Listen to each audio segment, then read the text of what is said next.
You're watching Camnet News. My name is Sharon Kalimbula. The story is making headlines on our desk tonight.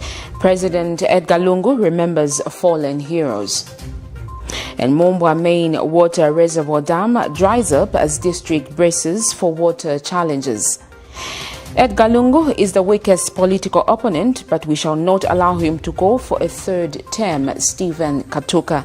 In international news, South African deports African migrants after protest. And in sports news, Northern Province comes alive with grassroots football. Join me shortly for the details.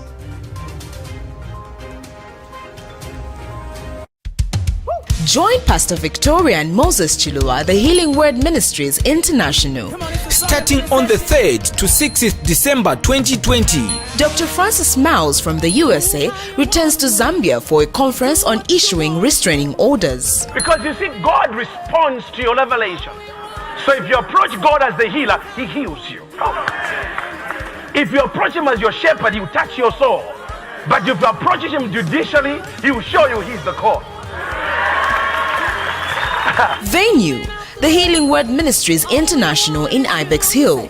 Time, 17 hours to 19 hours from Thursday to Saturday. And on Sunday from 09 hours to 11 hours.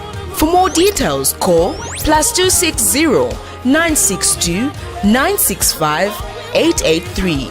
You do not want to miss this conference this time.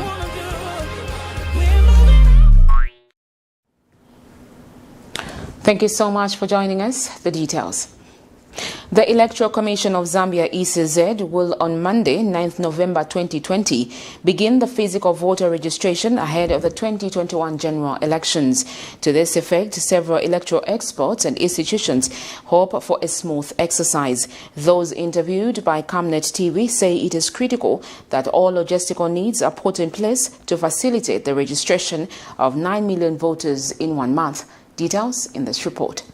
Elections are an essential part of any democracy. The people or citizens of the country choose their representatives through the process of elections. As the Electoral Commission of Zambia commences the registration of voters on the 9th of November 2020, citizens have been urged to turn up in numbers in readiness to exercise their right to vote. ECZ Chief Electoral Officer Patrick Nshindano has remained resolute that they will manage to register 9 million voters in 1 month. All eligible citizens, including those who are on the current register of voters, must register again to obtain a new voter's card. The current voter's card will not be used in the 2021 general elections. I wish to call upon all eligible citizens to register as voters during the upcoming voter registration exercise. Operation Young Vote Executive Director Grace Nyirenda has urged young people to turn up in numbers to register as voters as the 2021 general elections provide an opportunity for them to elect leaders of their choice whom they feel will serve their interest. We want to encourage young people to turn up in mass, those who already have NRCs, including all the citizens that are eligible, and also the young people who are 17 years plus and will be turning 18 years before or by the 9th of May. They must take this opportunity seriously. We know that in the past, young people have been discouraged to go and cast their vote because they vote and they don't see results. They vote and the leaders they vote for, they don't seem to come back to answer to the needs of the young people. They don't attend to the aspirations of the young people and the citizens. But we want to encourage the young people that here is a golden opportunity for you to change the shape and direction of this country. George Chimembe is Foundation for Democratic Process FODEP Executive Director. We really see the need for ECZ to be flexible, and when they determine the numbers, they should be ready to extend so that more people are captured and no one is left behind or out of the row. Especially that this is a fundamental right, People are going to participate in governance, I also spoke to Ritual Mulwani, the Anti-Voter Apathy Project Executive Director. Very important document. So we are advising Zambian people that let them, all of them, get mobilized.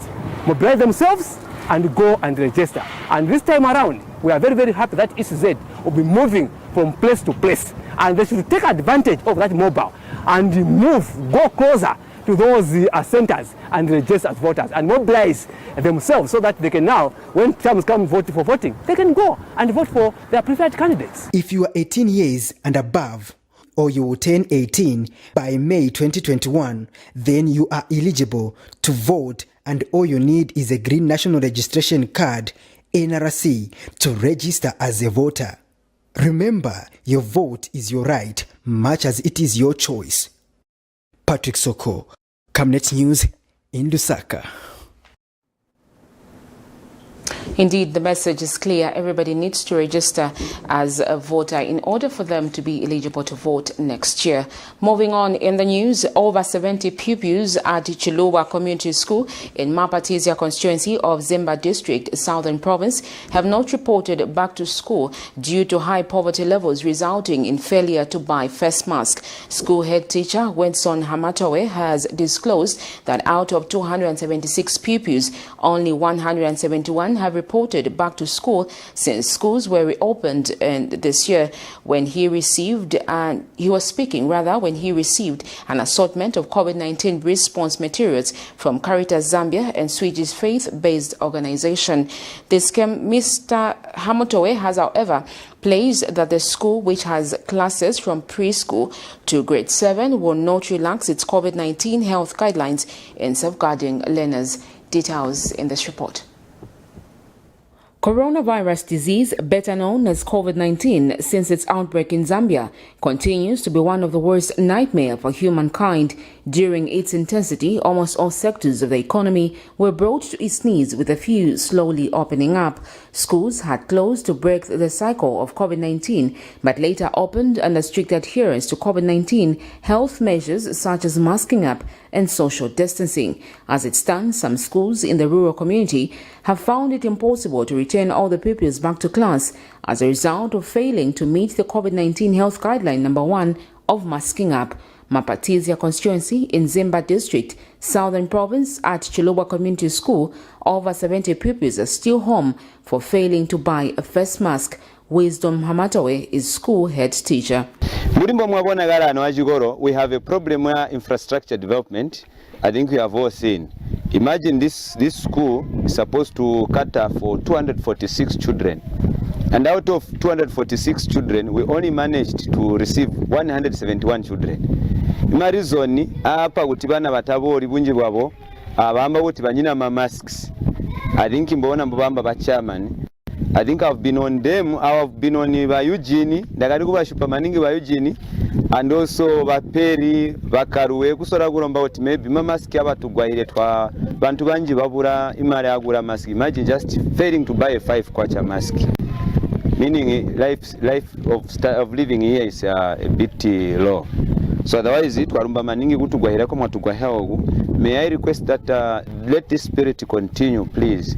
Otherwise, if you don't go to heaven, I don't think men will go as well because of this help you are giving. Twarumba maningi.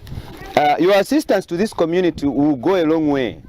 I've seen and I've appreciated the help that you've offered unto them. Diakonia, a Swedish-based non-governmental organization, has come to the school's aid by donating assorted COVID-19 prevention kits.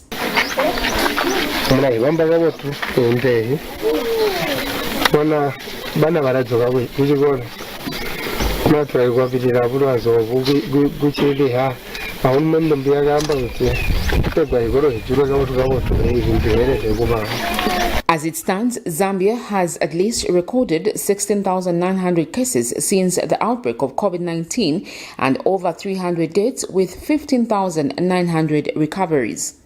Sharon Kalimbola, Camnet News. Former Horizon Education Trust Board Chairman Leslie Mbula has charged that a compulsory takeover of the school by government is illegal. In October, the Zambian government took over the international school, claiming it was in public interest. Allegations are that the school is sitting on land belonging to the Ministry of General Education. 5 years ago, government and the school authority signed a memorandum of understanding to allow it to operate from the piece of land for 90 years, as it was offering a service to the people through education. Mr. Mbula has since demanded that government compensates the school in excess of $6 million for the investment put into the school. Mr. Mbula is one of the eminent persons serving on the OSIDA board chairmanship for good governance and accountability in Zambia. The action by the government of the Republic of Zambia to take over the school, Horizon Primary and High School, is illegal. The school is a business concern owned by Horizon Education Trust, and the government cannot take over the business purportedly under the Lands Acquisition Act. The government can only compulsorily acquire the land and the buildings on the land, and not a business concern. We therefore demand the release of all movable assets belonging to Horizon Education Trust, which the government is using without paying for it. This is lawlessness being perpetrated by the government. Alternatively, let them pay for the movable properties such as computers, desks, books, and the teaching aids and other items. With regard to the court case, we hope we can have a day in court as compulsory acquisition even of land and immovable properties, which are the buildings, attracts compensation from government. And this is according to the Constitution of India. Several MUMBWA households are on the verge of going for days without water following the drying up of the district's only main water reservoir dam. MUMBWA District Lukanga Water and Sanitation Company Superintendent Joe Kalusa says the company has since suspended the pumping of water to the township owing to the fact that the dam has dried up, leaving the town depending on 6 water boreholes within MUMBWA.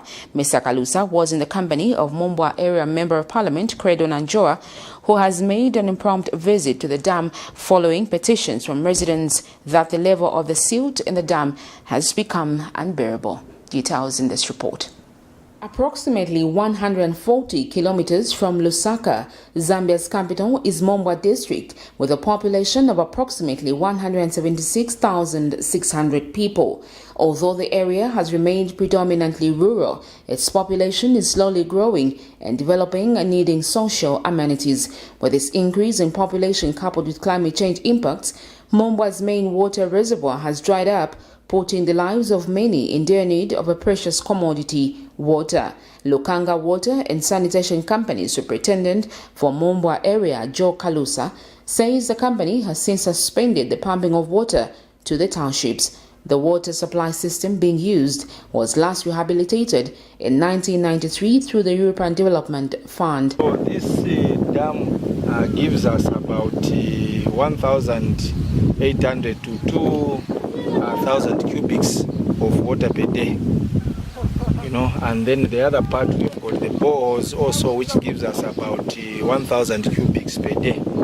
Now looking at the way this dam has dried up, when you go to the boreholes also, the water level has also gone down. So at the boreholes also we are producing about 400 cubics. And then here we are producing 0 cubics of water. That means now we are in a crisis. There's no other source of water for MUMBWA apart from this dam. So we just have to wait for the rains to come. Once it rains and once this dam is filled, that's when we are going to start having water. But even when the rains come, that will not be a solution, because when the rains finish, again this dam will dry up. Meanwhile, MUMBWA Central Member of Parliament Credo Nanjoa has described the drying up of the dam as a disaster needing urgent intervention by government. Even 2017, we had such a situation. It was not as bad as this, but we raised the issue, and the Minister of Water and Sanitation then, Dr. Wanchinga, he responded that something was being worked on. A budget was submitted to government of 300, I think 310, no 800, over 800,000 kwacha, but what was released is about 210,000 kwacha to do the silting of this thing. But this has come back again. I want to urge government to respond urgently. We need a dredger to come here before the onset of the rains, because as according to the explanation, this thing, even if the rains comes, we are not solving this problem. It's a recurring problem. We keep on spending, but we need a lasting solution. So that today, government must move in, must respond, because the people here, they are dying. Efforts to get a comment on what government is doing to ensure that the situation is curtailed proved futile by broadcast time. Sharon Kalimbula, Camnet News.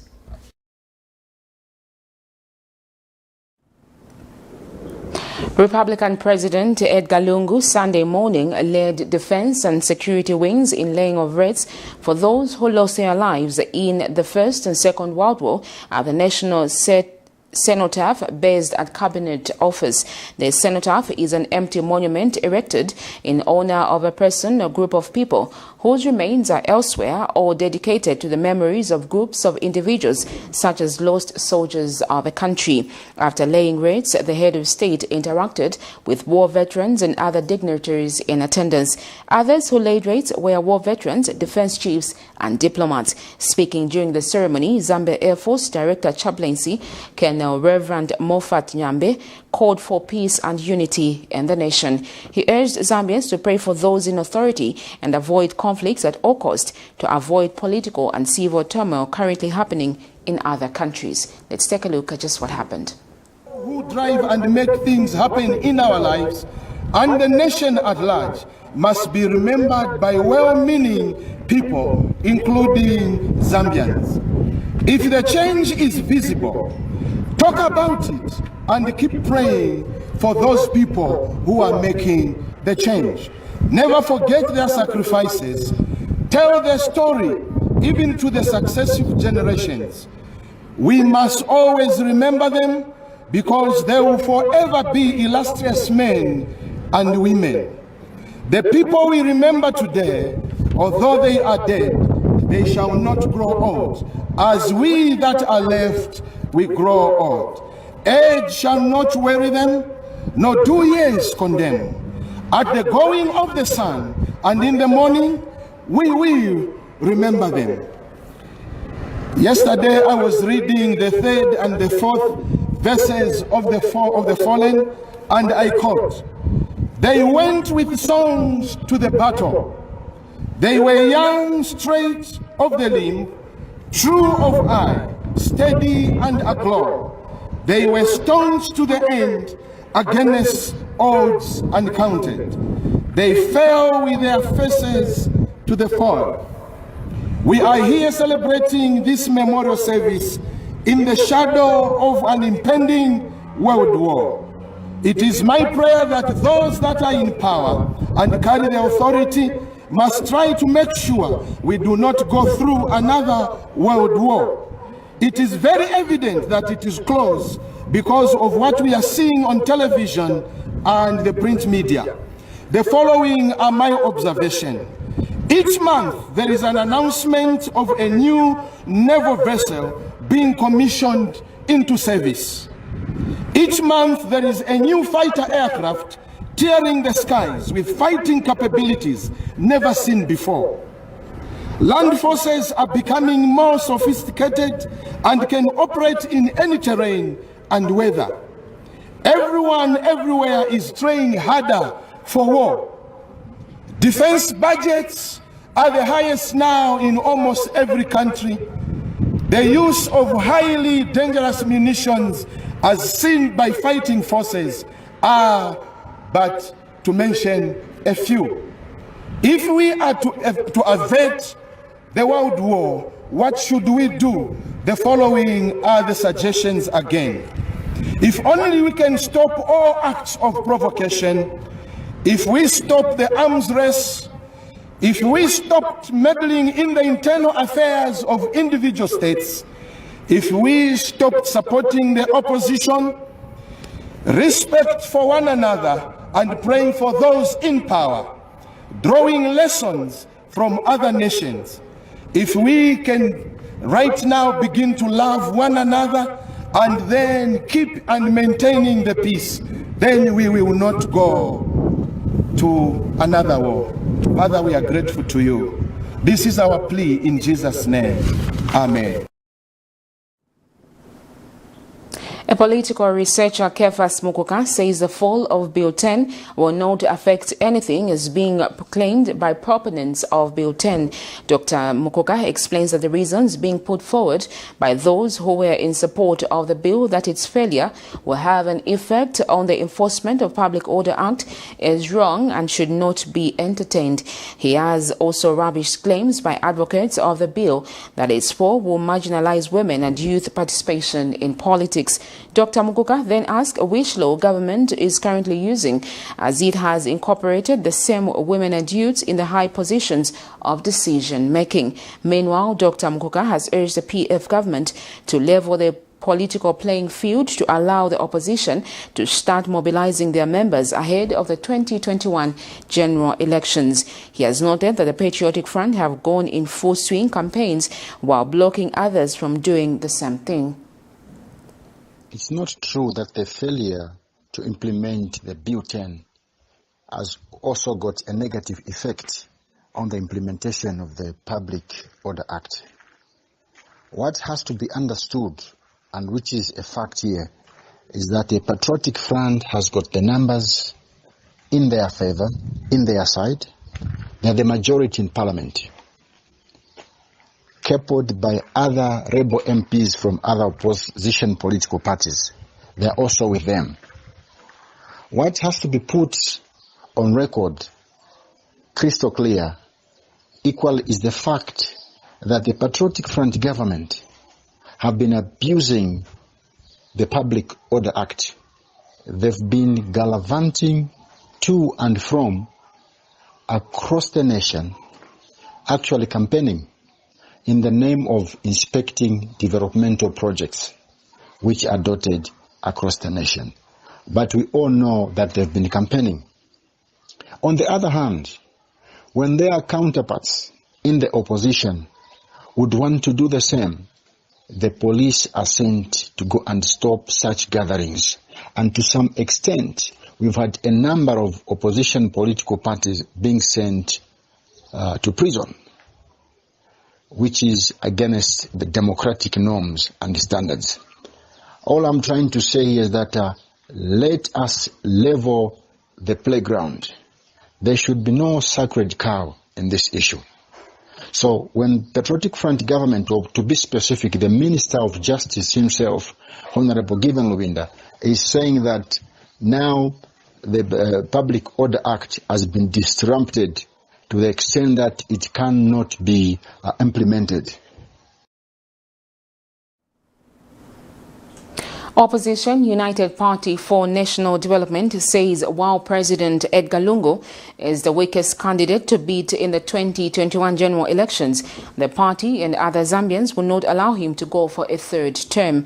UPND Secretary General Stephen KATUKA says this is because it is against the Constitution of the Republic of Zambia, which clearly states that anyone who has been elected to office of presidency twice does not qualify to stand as president again.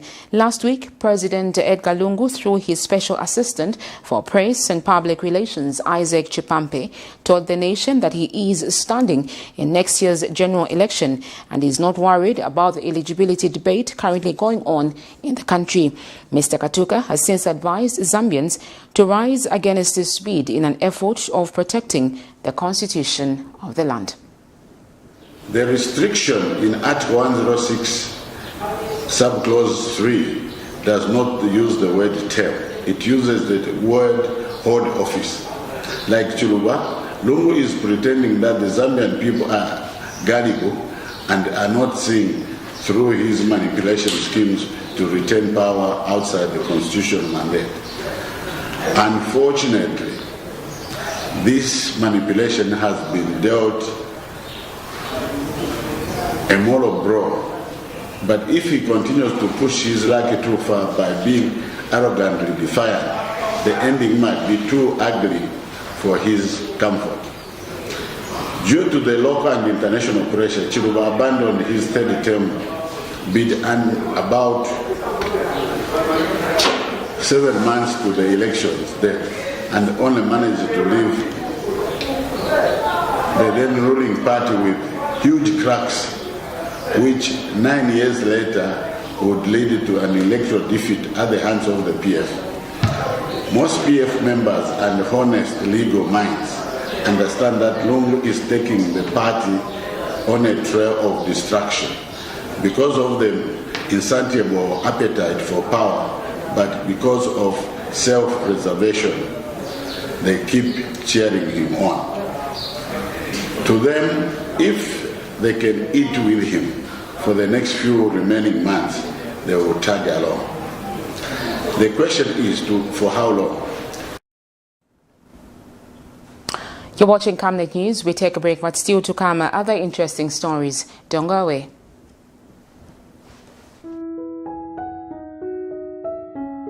And why do you look so pale and busy scratching yourself? Well, Amwandi, you know my skin is very sensitive. I've tried all the skin products and nothing seems to work. Have you tried Oracle Pure Glycerin? Oracle Pure Glycerin? What's that? Just give me a minute. Oracle Pure Glycerin gives your skin a youthful and healthy glow. Ish, you're glowing. Don't tell me. Yes! I already know the secrets. Oracle Pure Glycerin! Try Oracle Pure Glycerin for that perfect skin. Stay home, stay safe. Times have changed. With the advent of the coronavirus, Lusaka Water Supply and Sanitation Company would like to advise its esteemed customers to avoid visiting crowded places. You don't have to move to pay your water bill. You can do it in the convenience of your home. You can pay your water bills through Zanaco Zapit, Stanbic Bank, Standard Chartered Bank, and FNB. You can also use Airtel, MTN, and Zamtel Kwacha mobile money transfer services. For any inquiries to report a fault, please contact our customer service on +260 211 251 571, +260 975 618 618, and toll-free line 5957, Zamtel only. You can also simply email customerservice@lwsc.com. This public announcement is brought to you by the Lusaka Water Supply and Sanitation Company. Water is life. Sanitation is health. Join Pastor Victoria and Moses Chilua, the Healing Word Ministries International. Starting on the 3rd to 6th December 2020. Dr. Francis Miles from the USA returns to Zambia for a conference on issuing restraining orders. Because you see, God responds to your revelation. So if you approach God as the healer, he heals you. If you approach him as your shepherd, he will touch your soul. But if you approach him judicially, he will show you he's the cause. Venue, the Healing Word Ministries International in Ibex Hill. Time, 17 hours to 19 hours from Thursday to Saturday. And on Sunday from 09 hours to 11 hours. For more details, call +260 962 965 883. You do not want to miss this conference this time.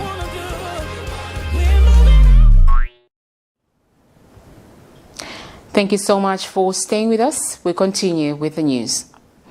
The 12-hour load shedding announced by government, which was supposed to start Sunday, has been moved to Tuesday this week. Meanwhile, some small and medium enterprises, SMEs, especially those dealing in metal fabrication, are bracing themselves for tougher times. Let's get the details in this report.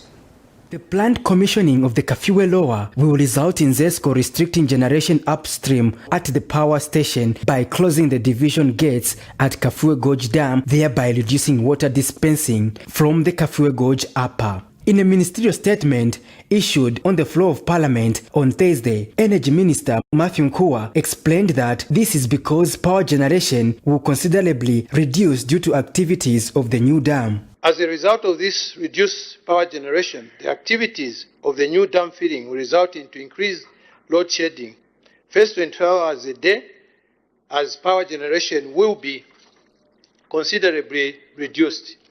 During the subsequent 6 days, reduced generation at Kafue Gorge Upper Power Station will be maintained at a level to control the rate of filling up the new dam. The nationwide load management program will maintain a level 3 of the weather-induced power deficit of 2019. It's called WIPOD 19, which translates into 8 to 12 hours of load shedding. Of late, Kalingalinga had seen a slight reduction in power outages, but due to the new development, it means things are going back to the west. It has been estimated that welders are losing about 10,000 kwacha a month because of power cuts. For instance, they used to make a 5-meter tall metal gate within 2 days before load shedding, but now it takes them a week. I took some time to talk to welders in Lusaka's Kalingalinga compound. Niza Simwinga, a welder, shared his perspective with this journalist. Kuno Kalingalinga hapa at least yanamboenda kwa madezi. Enda kwa madezi malait. So monga Monday yakaenda kucha kaboenda futi next week Monday futi. Manje hapa yaliko at least malait. Manje yo bakambati yakabwerera futi 12. Nishwatipa ya business kuno manje. Nishwatipa ya mostly my client kuno munga mwena kuzirana wabwera kuseni. Wapangisa vintu by 12 hours. Niza also has a word of advice to other young people who are not doing anything other than engaging in bad vices such as alcohol abuse. Munga isema wewe udashe timangara na nchito zambiri kuno kuri aya matank stand aya na magates izi nchito sekute timasenza tabeteka aho timafuna na wagaye watandizirako munga hivi so itank stand Tinga imeteka timafuna kona bagayo ro bari 7-8 bando tandi zako ta 7 zatawapasa ko something na wewe baba kafuna life yoko mwamu bandi sipabeve bafuna monga ise number we didn't kale bafana nambira ku penta after tazibo penta tapunzira mai hando tazibo no shokerera bari manje twanso pangana gate na tank stand na baya kwanso nsira ndrama na mpangira vindu vake ambira na bwino.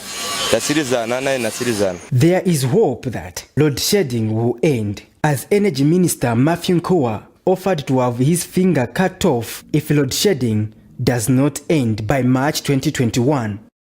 Patrick Soko, Camnet News in Lusaka. The Zambia Environmental Management Agency ZEMA has ordered Konkola Copper Mines KCM to repair the broken down pump system based at Nchanga Mutipa Pump Station.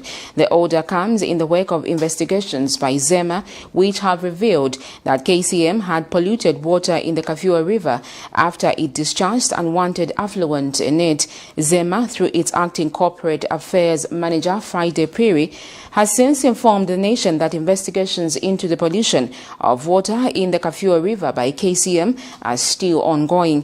Mr. Piri explains that preliminary investigations by the team of inspectors from Zambia indicate that the discharge was an overflow through the pollution control dam spillway and was caused by a pump mechanical failure at Montipa Pump Station. Mr. Piri further explains that the discharge affluent was reached and the water intake point of Molonga Water Supply and Sanitation Limited, but the incident was averted by the water utility company. At the time of inspection, there was a bluish layer of copper precipitate observed, indicating the presence of copper sulfate at the intake point, and some dead fish was found floating. In line with the provisions of the Environmental Management Act number 12 of 2011, Konkola Copper Mines PLC has been ordered to repair the broken down pump system, pending further regulatory action, which will be informed by the findings of detailed investigations still being undertaken. ZEMA wishes to assure the public that it is doing everything possible to ensure that the health and welfare of persons, animals, plants and the environment are safeguarded. The United Teachers Union of Zambia, UNITUS, has welcomed the announcement by government to resume negotiations for improved salaries and conditions of service for civil servants, particularly for teachers. Union Director for Media, Public Relations and International Affairs, James Sikazwe, says the resumption of negotiations resonates well with the statement made by their executive president for United Teachers on the World Teachers' Day, in which he asked a government to table salary negotiations as opposed to waiting for December 2020. He adds that the negotiations also serves as a signal of upholding the aspirations of advocating for motivated teachers without leaving anyone behind, as enshrined in the 7th National Development Plan. The union has since employed teachers across the country to remain professional in the discharge of their duties. The United Teachers Union of Zambia, UNITUS, wishes to welcome the announcement by government to resume the negotiations for improved salaries and the condition of service for civil servants, particularly teachers. On one hand, the resumption of negotiations resonates well with a statement made by the executive president for United Teachers Union of Zambia, in which he asked government to bring forward the salary negotiations as opposed to waiting for December 2020. On the other hand, the resumption of negotiations serves as a signal of upholding the aspirations of advocating for motivated teacher without leaving anyone behind, as enshrined in the 7th National Development Plan. Therefore, we implore all the teachers across the country to remain resolute as we continue advocating for your improved salaries and condition of service. Thank you. About 18,000 cleaners are earmarked to benefit from the Cleaners Empowerment Project, according to the Cleaners Association of Zambia President Lawrence Makumbi. In an interview with Camnet TV, Mr. Makumbi says the project will help cleaners purchase land on which to set agricultural activities. Mr. Makumbi says the project will also increase crop production in Zambia, as cleaners will contribute to supplementing the national food basket. The association president says the initiative is meant to increase income and household level as members earn meager salaries. Meanwhile, Mr. Makumbi says cleaners will have to contribute 350 kwacha monthly to facilitate the acquisition of a farm plot and empowerment resources. What we are doing is that we understand right now that the cleaners get very little money and they cannot be able to plan or to buy a plot outright with the salaries that they get. Most of them are unable to save because the monies are very little. However, now we have come up with this program where we've partnered with some of our colleagues in the real estate sector, where we've gotten land for them. We've started with a project where we are going to empower about 170 cleaners with low-cost titled land, which they are going to be able to pay at the minimum fee of about 350 kwacha per month, so that they can be empowered at the end of this project. What we are doing is that let us start this pilot project, make sure that the Lusaka cleaners benefit, and then from there we are going to roll it out countrywide. We are targeting a minimum of 1,000 workers, 1,000 cleaners to benefit from this, and then we see how far we can go with it. We just wish to urge all partners. We even want to partner with the government. We want to partner with the chiefs. We want to partner with all people that have got land or anything that can lead to empowerment of the cleaner. We want the cleaners, when they retire, when they leave work, to have a piece of land, to have, even if possible, some wildlife or livestock that they can have on their farms after working in the cleaning sector. As the COVID-19 pandemic remains prevalent in the country, the Panos Institute Southern Africa has called on government to consider putting in place relief measures to help the media hit by the fallout from the COVID-19 crisis. However, the government, through the Bank of Zambia, is dispersing the 10 billion kwacha stimulus package, cushioning business affected by the COVID-19 pandemic. Panos Institute Executive Director Vusomuzi Sifile says the media deserves special interventions to help them overcome the challenges that have come with the COVID-19, such as laying off of workers and meeting operational costs. Mr. Sifile notes that the media continues to play a major role as frontline workers in the fight against COVID-19 by informing the nation on the pandemic. He says the media must be supported, especially that the sector has not been spared from the current negative economic shocks compounded by the COVID-19. Panos Institute Southern Africa, we view journalists, media practitioners as essential workers in the response to the COVID-19 pandemic. We believe that media workers are at the center of the COVID-19 response. They have to inform us, they have to educate us in terms of how we can all play a part in preventing the spread of the COVID-19. But in doing this important work, journalists are exposing themselves, they expose their families, they are doing it at such a great risk. And we believe that as stakeholders, we all have a responsibility to also take into account the interests of journalists, to ensure that we contribute to the creation of a safe environment for journalists to be able to do their important work. So we call on the government, we call on civil society, we call on the private sector, we call on everyone to play their part in making sure that journalists get like basic PPEs, they get basic support to ensure that as they carry out this important work, they are protected, they are safe, and their interests taken into account. This is Camnet News. We take another set of commercials, but when we come back, we'll look at international and sports news. Stay with us. From time immemorial, we have had different types of lighting options, from those that can burn down our investments in minutes to those that dig holes in our pockets due to constant replacement and huge consumption of our ZESCO units. Savenda Electric introduces the new and advanced electric bulb with cutting-edge technology of LED that has low power consumption, gives out bright white light, and lasts up to 25,000 hours. Savenda Electric manufactures all types of LED light, like plastic LED fluorescent tubes, downlights, ceiling lights, outdoor fittings, and solar street lights made to customer specifications. Let's live on the bright side of life by choosing the wide range of Savenda electric lighting solutions that are available in all leading stores and supermarkets countrywide. For orders, call 0962 642 490 or email jnbunda@savenda.com or pchabula@savenda.com. Join Pastor Victoria and Moses Chilua, the Healing Word Ministries International.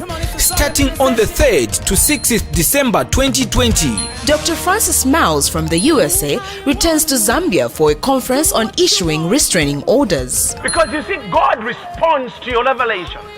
So if you approach God as the healer, He heals you. If you approach Him as your shepherd, He will touch your soul. But if you approach Him judicially, He will show you He's the cause. Venue, the Healing Word Ministries International in Ibex Hill. Time, 17 hours to 19 hours from Thursday to Saturday. And on Sunday from 09 hours to 11 hours. For more details, call +260 962 965 883. You do not want to miss this conference this time.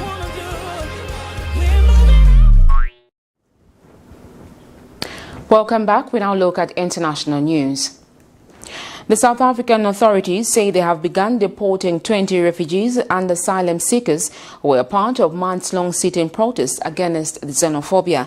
They are mostly from African countries and were demanding to be resettled outside South Africa. Canada was one of the migrants' preferred choice, said South Africa's Home Affairs Minister in a statement. Their sit-in began outside the offices of the UN's refugee agency in Cape Town in October 2019. Hundreds of people took part in the protest campaign, which lasted 5 months and saw the migrants occupy a church where they were given refuge. At the time, the migrants say they did not feel safe because of xenophobic attacks in South Africa's townships and that they were treated poorly and discriminated against. In 2008, there have been numerous outbreaks of xenophobic violence targeting foreign nationals from the rest of the continent in townships across the country. Here is a file report from the BBC on what has been transpiring in South Africa. South African authorities say they have begun deporting 20 refugees and asylum seekers who were part of a months-long sit-in protest against xenophobia. They are mostly from African countries and were demanding to be resettled outside South Africa. Canada was some of the migrants' preferred choice, said South Africa's Home Affairs Department in a statement. Their sit-in began outside the offices of the UN's refugee agency, UNHCR, in Cape Town in October 2019. Hundreds of people took part in the protest campaign, which lasted 5 months, and saw the migrants occupy a church where they were given refuge. At the time, the migrants said they did not feel safe because of xenophobic attacks in South Africa's townships, and that they were treated poorly and discriminated against. Since 2008, there have been numerous outbreaks of xenophobic violence targeting foreign nationals from the rest of the continent in townships across the country. Migrants are often targeted in the communities where they live, accused of stealing jobs and resources.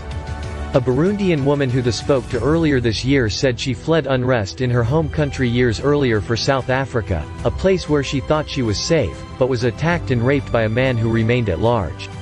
Despite requests made by the South African authorities have not disclosed the names nor the destination countries of the 20 people being deported. In a statement, the Department of Home Affairs said it had followed due process, adding that the affected foreign nationals have already been transferred to Lindela Repatriation Center for deportation purposes. The Namsa Masiko in Johannesburg says more migrants are expected to be deported. We now look at sports news.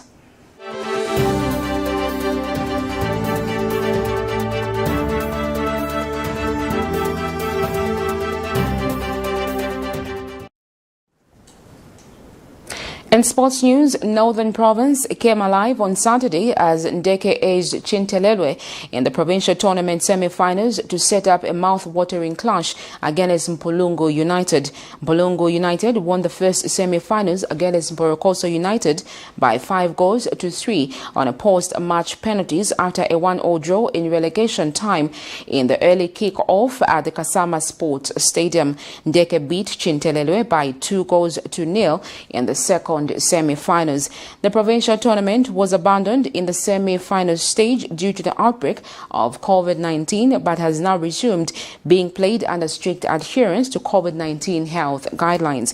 By broadcast time, the finals were still underway.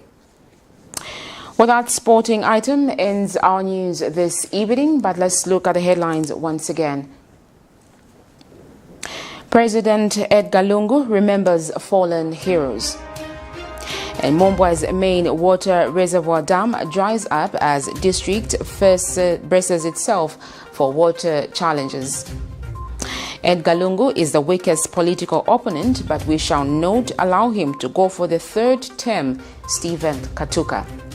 In international news, South Africa deports African migrants after protest. And in sports news, Northern Province comes alive with grassroots football.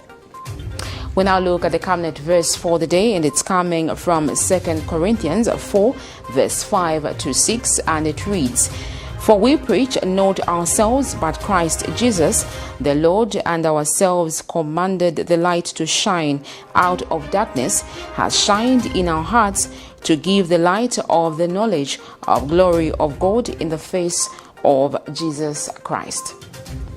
Well, that's all we had on the news desk tonight. My name is Sharon Kalimbula. Thank you so much for joining us. Good night.